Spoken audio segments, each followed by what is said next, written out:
사랑합니다. 주님의 사랑이 우리 가정 속에, 교회 속에 항상 넘쳐나기 원합니다. 여러분, 복음이 없으면, 복음이 중심이 되지 않으면 결국 어떤 모습이냐? 생명을 잃어가고 있는 것이다. 복음이 없는 곳에는 사람을 어떤 선동을 시키거나 충동을 시키거나 아니면 분열을 시킵니다. 복음이 들어간 곳에는 선각자가 될 수 있고 선지자의 그런 모습을 가지고 이 땅을 회복시킵니다. 그래서 뭐에 집중하느냐에 따라서 죽는 곳이 있고 죽는 지역이 있고 살아내는 곳이 있다. 그래서 기독교 하나님 안에서 그리스도와 하나됨의 우리는 공동체를 만들어 가는데, 교회는 세상에 쓰지 않는 언어를 사용합니다.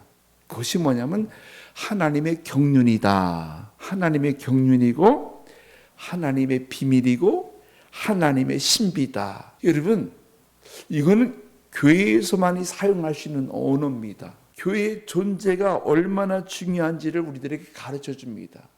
그러니까 하나님의 경륜과 하나님의 비밀과 하나님의 신비의 세계로 들어가려고 하면 요한복음 15장에 우리에게 주신 말씀처럼 그냥 붙어 있으라. 할렐루야. 어떻게? 가지가 포도나무에 붙어 있지 않으면 그 열매를 만들 수 없다. 그래서 열매는 사람의 노력으로 만들어지는 것이 아니라 하나님이 주셔야 됩니다. 할렐루야. 하나님이 주셔야 돼. 근데 우리는 내 노력으로 만들어 가길 원한다. 절대 하나님이 주셔야 됩니다. 주여, 우리 가정 속에, 내 신앙 속에, 내 삶 속에 하나님이 주시려고 하는 것, 하나님이 담아주는 것, 그것이 넘쳐날 수 있도록 성령 하나님 부어 주시옵소서. 그러면서 오늘 우리들에게 사도 바울이 전도와 교회 세움의 역사를 우리들에게 사도행전을 통해 가르쳐 주는데, 우리 교회가 이 사도행전을 통해 더 든든히 세워가는 그런 역사 현장을 만들어 갔으면 좋겠습니다. 목회는 뭐냐 하면 토양을 바꾸는 것입니다. 토양을 바꾸는 것인데, 그래서 고린도전서 3장 6절에 우리들에게 너는 심고 물 주는 자가 되어라. 할렐루야. 그러면 자라나게 하시는 분은 누구라고요? 하나님이시다. 그러니까 심지 않고 물 주지 않으면 절대 자라날 수 없다. 주여, 심을 수 있고 물 줄 수 있는 그런 토양으로 바뀌어지게 하여 주옵소서. 그런 토양이 됐을 때만이 아름다운 그런 신앙의 열매를 만들 수 있습니다. 그래서 토양을 바꾼다는 것은 의도적으로 바꾸고 가는 것입니다. 몸부림치며 옛 습관을 가지면 안 됩니다. 자녀들에게 또 남편이 아내에게 아이고 하면 그러면 그렇지, 당신이 뭐 그럴 수 있지, 그러면 비관적인 그런 언어를 사용하면 바뀌어지지 않아요. 그러나 내가 가정의 책임자다, 보호자다 하면 의도적으로 우리는 바꿔가는 것입니다. 오늘 고린도 교회를 보니까 어떠한 일이 벌어졌냐면, 고린도 교회는 한마디로 말하면 분파형 교회다.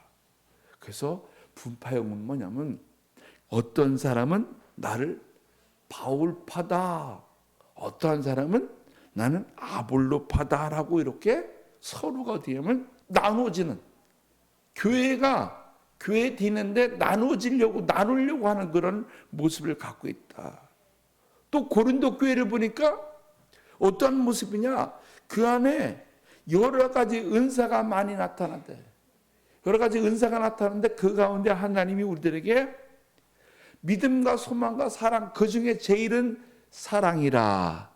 여러 가지 은사가 있고 여러 가지 우리가 하나님께서 많이 주셨지만 그 중에 가장 중요한 것은 사랑이 녹아져야 된다. 할렐루야.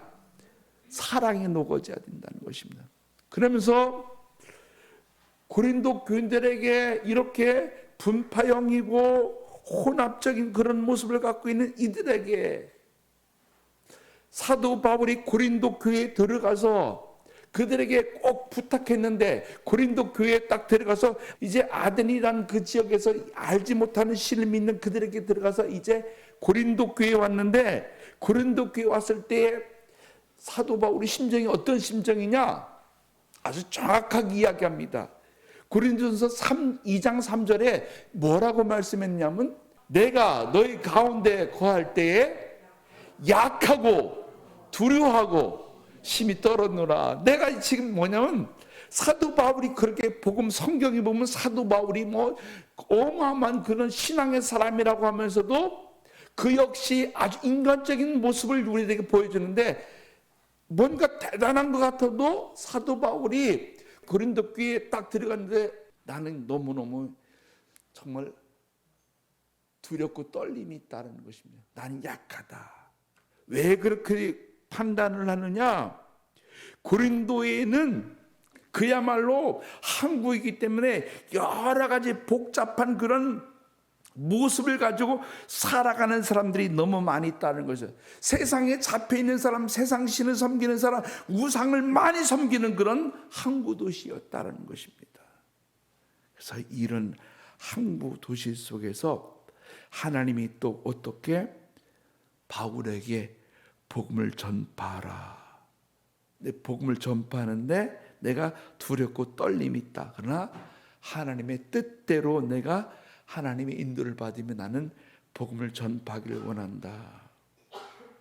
사도 바울이 예수 믿는 사람들에게 딱 그들에게 처음에 출발하면서 난 이렇게 복음에 떨리고 두려움을 갖고 있는데 꼭 신앙생활하는 가정 속의 사람들에게 뭐라고 말하는 예수 안에 있는 사람들은 같은 말을 할 수 있어야 된다. 할렐루야. 예수 안에 있는 사람은 분쟁이 없어야 된다는 것입니다. 예수 안에 있으면 같은 마음 같은 뜻으로 온전히 합해야 된다. 예수와 결합되기를 원한다면 예수와 함께 하려고 하면 분쟁을 일으키는 그런 모습을 가지고 있다면 결코 이거는 하나님 안에서 교회를 세울 수 없다. 그래서 하나님의 뜻을 만들어가 하나님의 인도를 받는다는 게 뭐냐? 로마서 8장 12절에서 14절까지 그러므로 형제들아 우리가 빚진 자로 돼 육신에게 져서 육신대로 살 것이 아니라 13절 시작 너희가 육신대로 살면 반드시 죽을 것이로되 영으로 몸의 행실을 죽이면 살리니 무릇 하나님은 영으로 인도함을 받는 사람은 곧 하나님의 뭐라고요? 그러니까 예수 믿는다고 신앙생활 한다고 하면서 육신대로 살면 어떻게 한다고요? 반드시 어떻게 한다는 거예요? 죽는다. 그러니까 사람들이 예수 믿는다. 죽음의 길로 지금 들어가서 지금 이렇게 살아가는 사람들이 너무 많다는. 육신대로 지금 고린도 교인들에게 육신대로 이렇게 살아가는 사람들이 너무 많이 있다라는 것입니다. 이제 고린도 교회에 들어가서 두렵고 떨림 속에 들어갔지만 그는 세상의 방법이 아니라 하나님의 방법을 가지고 이제 첫 발을 내딛었는데 어떠한 일이 벌어지냐면 이 고린도는 그야말로 전략상 가장 중요한 도시 항구 도시인데 그 도시에 큰 번영이 있었고 그 사람들은 주로 헬라인이나 이탈리아 중심으로 동양적인 그런 사관을 갖고 있는 살아가는 사람들로 구성되어 있습니다. 그래서 이 고린도는 육상과 해상의 무역의 중심입니다. 그래서 상업적으로 굉장히 중요한 유치이기 때문에 많은 경제적인 것을 그게 번성하게 만들어가는 도시입니다. 그러니까 그만큼 고린도에는 부를 축적하는 호화스러운 모습을 가지고 생활하는 사람들이 있다라는 것입니다. 그러니까 부를 축적하고 살아가니까 뭔가 다 가졌으니까 그때 어떤 모습이냐면 부도덕하고 타락한 행위들이 그 안에 고스란히 머물러 있었더라.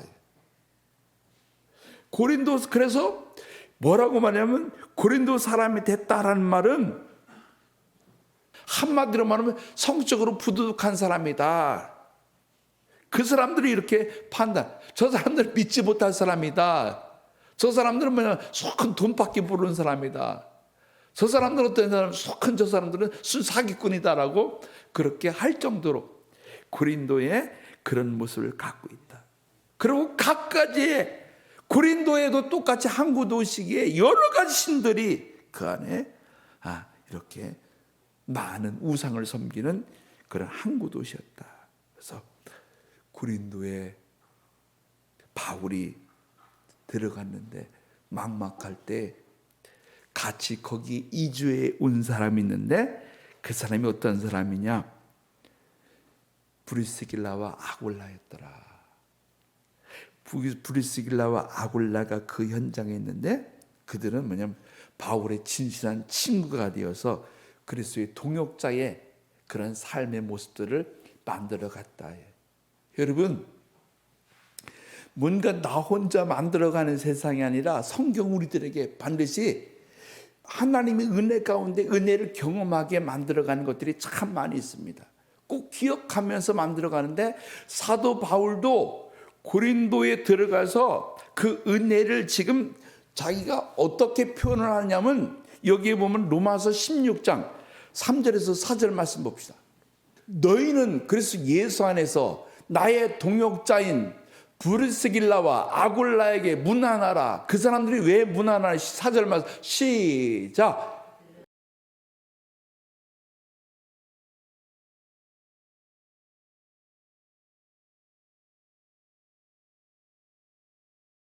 그러니까 여기에 성경에 기록될 정도의 그런 사람이 됐다는 건 뭐냐면 자기 목숨을 위해서 자기들의 목숨까지 내어놓을 수 있는 사람이다라는 것입니다. 근데 이거는 사도 바울에게만 그렇게 하는 것이 아니라 이방인들에게도 그런 신앙을 가졌다라는, 그래서 존경받는 두 부부였다라는 것입니다.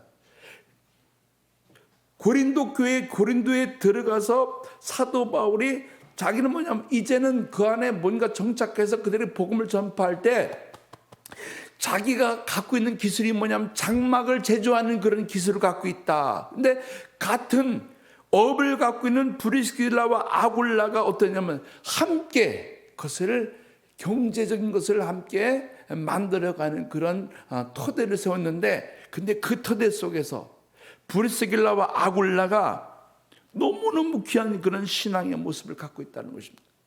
하나님의 온전한 하나님의 사람이었다는 것입니다.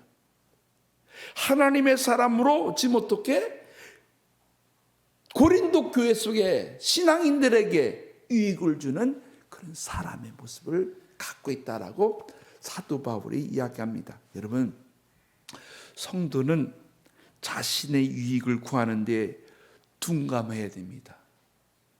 그리스도인들의 영광을 위해서는 뭐냐면 예민하라. 하나님의 영광을 위해서는 나는 예민한 사람 되기를 원하고, 그러나 내 욕심을 내는 데는 그는 때로는 조금 부족하더라도 둔감해지는 그런 성도가 되어지기를 원합니다. 다 욕심 때문에, 갖고 싶고 더 높아지려고 하는 욕심 때문에 어떤 모습이냐, 다 고장나게 만들어갑니다. 그래서 사도 바울은 고린도에서 만난 이 신앙의 사람을 통해 자기가 위로받고 힘을 얻었는데 거기에 또 담대하게 어떠한 모습을, 나의 믿음의 동역자가 있는데 동역자들이 제 머리에 고린도 교회로 왔으면 좋겠다. 오늘 여기 18장 3절에 말합니다. 누가 왔으면 좋겠느냐?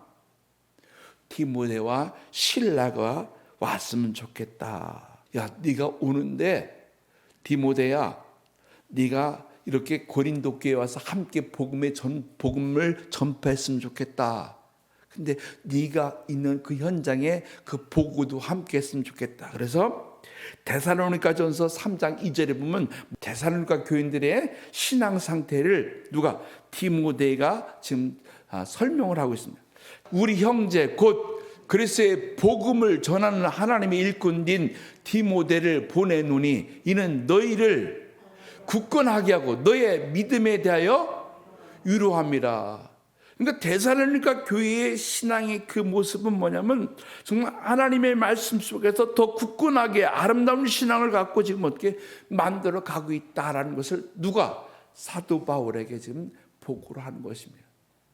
또 사도 바울에게 보고를 하는데 빌립보서 4장 15절 말씀 보십시오. 빌립보 사람들아 너희도 알거니와 복음의 시초에 내가 마게도니아를 떠나 때에 주로 받은 내 일에 참여한 교회가 너희 외에 아무도 없느니라. 아무도 없느니라. 빌립보 사람들아 너희도 알거니와 복음의 시초에 내가 마게도니아를 떠날 때 주고받은 내 일에 참여한 교회가 너희 외에 아무도 없었다. 디모데는 데살로니가 교회의 소식을 가져왔고 실라는 빌립보 교회에 모금한 헌금을 가지고 바울과 고린도 교회에서 제의했다는 것입니다. 너무 귀한 일이 벌어지는 것입니다. 그러니까 복음을 전파하는데 고린도 교회에 들어가는데 고린도 교회에 누가 함께 하시는 좋은 동역자가 있는데 그 아굴라와 브리스길라가 있었고 또 함께 복음을 전파했던 디모데와 실라가 좀 좋은 소식을 갖고 한 사람은 이렇게 우리가 복음을 전파했는데 믿음으로 교회가 든든히 서가고 있다는 것을 보여주고 빌립보 교회는 그렇게 든든히 서가며 하나님 앞에 헌금까지 이렇게 전달하는 그런 모습을 가지고 있었다라는 것입니다. 실라와 디모데가 돌아오자 사도 바울이 어떠한 변화를 가졌느냐, 참 여기에 중요한 사실은 반드시 따라 신앙에는 동기부여자가 있다라는 것이에요. 신앙엔 동기부여자가 있는데 어떤 사람은 자식이 될 수 있고 어떤 사람은 부모가 될 수 있고 어떤 사람은 가장 가까이, 그래서 그 사람을 멘토가 될 수 있다는 거예요. 그러니까 중요한 사실은 여기에 실라와 디모데가 들어왔는데 사도 바울의 신앙의 자세를 우리들에게 보여줍니다. 18장 5절에 보니까 실라와 디모데가 마게도니아로부터 내려오매 바울이 하나님의 말씀에 붙잡혀 유대인들에게 예수는 그리스도라 밝게 증언하니, 이제 담대하게 구성되어 있는 그 사도 바울이 다른 이야기하지 않고 예수는 그리스도라, 예수가 그리스도라고 지금 이렇게 복음을 전파하는 사람이 됐다는 것입니다. 하나님의 말씀에 붙잡힌 바울은 유대인들에게 예수는 그리스도라 밝게 증거하고 있다. 여러분, 신앙생활하는 사람들에게 가장 중요한 것은 우리가 누구에게 붙잡혀 있어야 되느냐? 예수에게 붙잡혀 있길 원합니다. 하나님 앞에 붙잡혀 있길 원합니다. 붙잡혀 있을 때 하나님의 말씀, 성령에 의해서 붙잡혔다는 것은 결합됐다는 것입니다. 또 내가 어떤 모습을 강권했다는 것입니다. 내가 뭐에 열중했다. 주여, 오늘 사도 바울이 하나님의 말씀에 붙잡혀 고린도 교회 속에서 어떤 하나님의 말씀, 예수 그리스도가 오늘 우리들의 구주라는 것을 그들에게 가감없이 전파하는 그런 전파자의 그런 모습을 갖고, 처음엔 두렵고 떨림을 갖고 있는데, 불안한 마음을 갖고 있는데 그에게 어떤 가감하게 하나님의 복음을 전파하는 사람이 있다. 복음을 전파한다는 것은 뭔가 확신일 때만이 가능하다는 거예요. 누구에게? 데살로니가 교회의 빌립보 교회 속에서 복음에 지나간 자리들, 그들과 함께 했던 자리 속에 어떻게 정말 하나님이 함께 하셨구나라는 것을 경험할 때 더욱더 굳건하게 이탈되지 않는다. 그러니까 부모가 또 먼저 신앙의 사람들이 굳건하게 만들어질 때 그 신앙은 유동하지 않고 변질되지 않으리라 생각합니다. 그래서 유대인들에게 복음을 이렇게 전파하는데 그들은 못되면 반드시 여러분, 예수의 복음이 들어갈 때는 그 복음에는 그들 역시 6절에 보면 사도 바울을 어떻게 대적하고 해방했다. 복음은 여러분 항상 평탄한 길로 열어주지 않습니다. 여러분, 어느 날 갑자기 내 인생이 팍 열리는 것이 아닙니다. 반드시 어떤 순간순간마다 고난의 여정이 있다. 그러나 그 고난의 여정을 우리가 인내하며 만들어가는 것이다.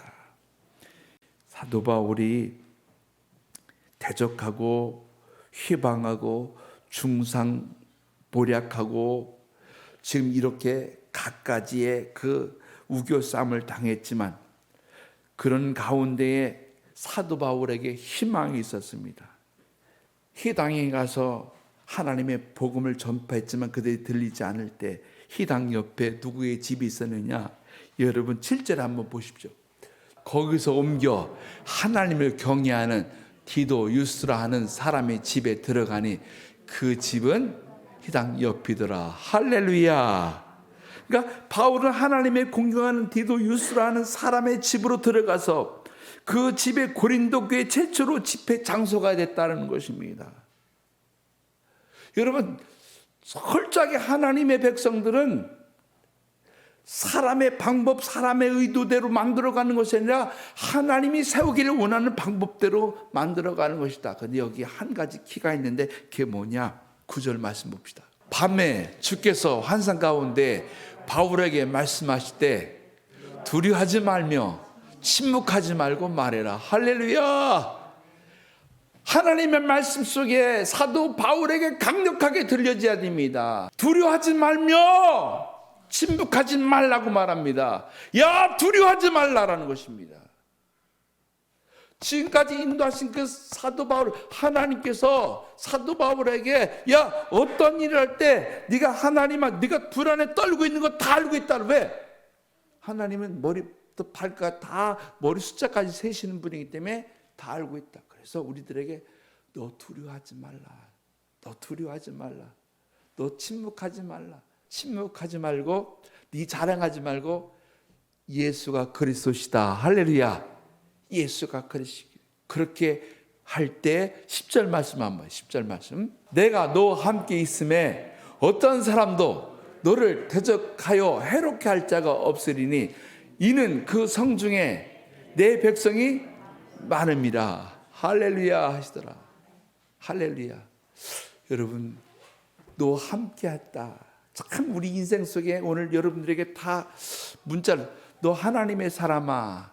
성경에는 하나님의 사람이라고 신약에는 딱 두 구절밖에 안 나옵니다. 디모데 전서 오늘 거기 너 하나님의 사람아.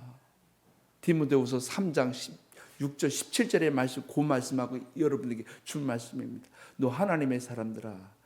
주여, 우리는 평생에 하나님의 사람으로 남아있기를 원합니다. 하나님의 사람으로 어떻게 함께 하기를 원합니다. 정말 예수님과 함께 해야 됩니다. 이제 마지막에 다른 것들이 여러분 지금 너무 속삭이고 있습니다. 너는 오른쪽으로 가라, 너는 왼쪽으로 가라, 서로가 분열하고 서로 싸우게 만듭니다. 그때 여러분, 세상에는 우리를 잠잠하게 만들고 우리를 어떻게 중심을 잡지 못하게 만들고 있습니다. 자기가 옳다라고 이렇게 주장하고 있습니다. 그러나 너 하나님의 사람들아, 대적이 올 때마다 하나님은 어떻게 합니까? 우리가 영적인 권세를 주신다. 주여, 하나님의 사람들에게 따라 영적인 권세를 입게 하옵소서. 영적인 품위를 지키는 것입니다. 영적인 권세를 지킨다는 것은 내가 싸움에서 우리가 그냥 싸움 속에서 이길 수 있는 힘을 우리에게 준다는 것입니다. 하나님의 방향으로 영적인 군사가 될 수 있다는 것입니다. 그냥 가만히 있는데 세상 가는데 하나님 열어주는 것이 아니라 영적인 군사가 될 때 넘어지지 않고 싸울 수 있는 그런 영적인 힘을 우리들에게 주신다. 그런데 나 혼자니, 너 혼자 있다고 이 성중에는 내 백성이 많다. 할렐루야. 누구 백성이? 하나님의 백성이 많다. 할렐루야. 내 입을 어떻게 했다는 거예요? 내가 열지 않아서 그렇지 정말 네가 입을 열어 내 중심만 가지면 거기에는 하나님의 백성이 너를 도와주려고 함께 하려고 한다. 그래서 너를 좋아하는데 자기 목숨까지 도와주는 사람이 있을 것이고 교회를 제공하는 사람이 있을 것이고 또 하나님 앞에 어떻게 연보로 가꾸는 사람이 있을 것이고 또 하나님 앞에 희망을 가지고 이렇게 교회를 세우는 사람, 여러 가지 각도. 그래서 너는 세상의 방법 가지고 두려워하는, 너는 내가 지켜 보호하고 있기 때문에 어떤 일이 있어도 하나님 안에 오늘 잡혀 있다는 그런 확신만 가지면, 일신교회가 잡혀 있다는 확신만 가지면 우리는 지금 이 터널을 빠져나가 하나님의 놀라운 현장을 함께 만들어갈 수 있습니다. 여러분, 이 나라의 이 어려움은 3년이 갈지 4년이 5년이 갈지 모른다고 합니다. 그래서 이거를 엔데믹, 이거 후유증이 지금 많은 엔데믹 처치는 후유증을 치료하는 교회가 돼야 되는 것입니다. 주여, 후유증에 시달리는 교회들, 아파하는 성도들, 사업장, 오늘 그들을 치유하시는 그런 교회로 주여 오늘 두려워하는 자가 아니라 하나님 믿으며 예수는 그리스도라고 고백하시는 고린도 교회, 그 교회 현장에 우리 교회가 서 있기를 원합니다.